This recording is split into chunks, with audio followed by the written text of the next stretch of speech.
Wash out mga bro, mga higala.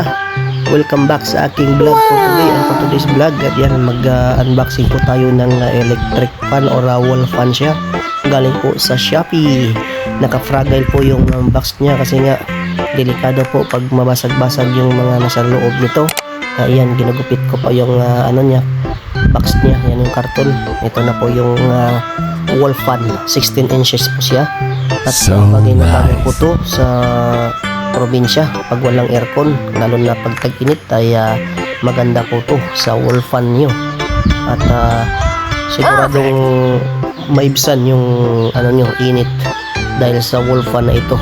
At ayan po mga higala, ako na ninggi hinay-hinay og asimbol kay tanaw sa tas manual kadiyot kay lisod-lisod mo niya simbolon kung pataka taga simbol man ang mo kuan nito sa manual kay di ba ini kuan ng settings pare-pareho ang mga wall panong settings, lahi-lahi iragid ni sila mga higala. Og tara ato na ning tirahon. O yan nga naon ako sa wayang pinaana magkalit pa katong tupong-tupong ginan nimo mga higala. Tan-awon ginang bawat kanto kung asa dapit ang ibutang ang iskro. Ayan katulad ng yan. Ako na siyang gihimay-himay kay medyo lisod. Ayan, all button din na siya dahil mga higala kana katong puti. Tapos na po na siya whole button diha. Nasa pinakailangan ko na ito mo na siya murag lock diha sa mga kuan sa mga patuyok diba. Yung tuyok-tuyok niya, electric fan. Ayan, ipasok na nako yung balabad ko. Ano siya diha mga higala.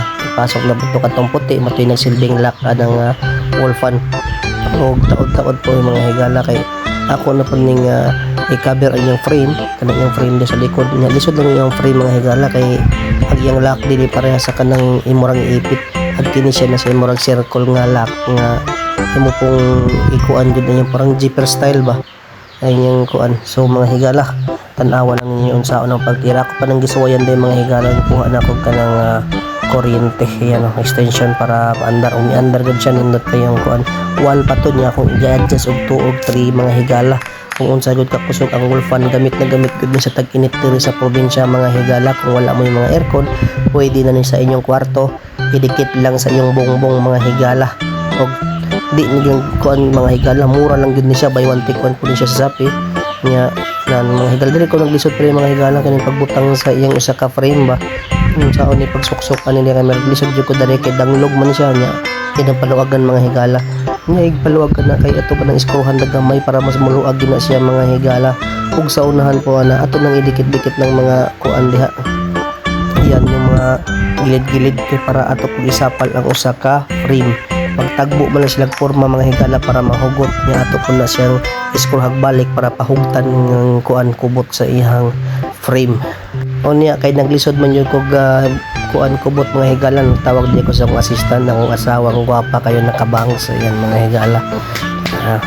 Pagunit na ko siya kay maglisod jud siya maglisod jud kog kubot bago saon ni pag-insert aning iyang murag laklak niya na nagpatagabang ng itong mga higala para panindot yung forma sa iyang wall fan nga lock dili maluag. A few moments later. Og nahuman nag-install mga higala or set up sa atong wall fan mga higala. Og mo na gani ang final products mga higala. Mo nang products mga higala kay duha din siya kabuok na ni is mga duha ni kabuok ka buy one take one ni siya mga higala. Og nasa likod naman ni sa bitanan diha mga higala. Og ato na ning suwayan og balik og mo andar bagid ning wall fan nila gikan sa Shopee. Dara tan-awa mga higala kasi bitad-bitad diha pang adjust pang tuyok og pang adjust sa imong kuan wall fan. Pwede nimo patuyokon mga higala para nindot ang iyang tuyok. Dili din siya 360 to 70 dayang degree nga tuyok ani mga higala nindot kay ni. Sulit kay ni mga higala, barato ra ni nasa halagang mga 650 lang ni mga higala ang usa. Kanya ang duha ni kay ang usa ni kung duha ni siya 650 na sa mga higala. So nasa mga 1,000 ni siya kapin kay buy one take one man siya. Pero kung usa gyud ni siya 650 mga higala aron nindot na kay mga higala